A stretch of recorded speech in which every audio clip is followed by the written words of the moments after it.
Dominique, quel avenir économique pour Paimboeuf entouré de voisins aussi puissants que Pornic et Saint-Brévin?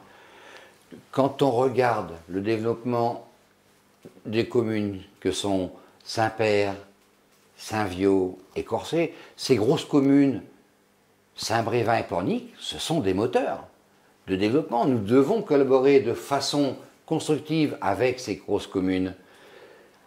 Plutôt que de rester dans une opposition systématique et idéologique, le diagnostic du poste à un nouveau PLU est toujours en cours de réalisation. Paimboeuf occupe une place géographique importante. Nous avons des idées, nous avons des projets.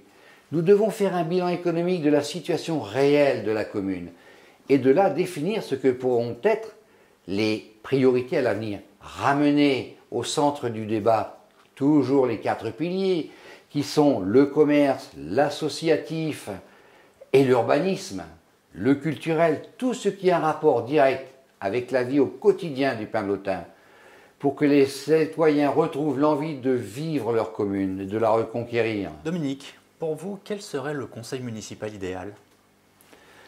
La démocratie française est une belle femme, mais parfois se trompe de compagnon. Faut pas hésiter, il faut changer. Pour moi, un conseil municipal doit être, c'est impératif, apolitique dans une commune comme Paimboeuf. Le bipartisme, partisan, droite-gauche, entraîne une paralysie, une inertie. Et au final, ce sont les citoyens qui payent la facture. Paimboeuf en est la preuve vivante.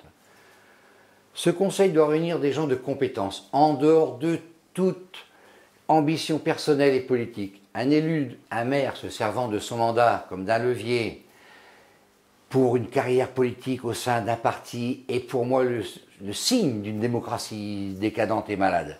Une politique communale est une politique pour le citoyen, par le citoyen et surtout avec lui.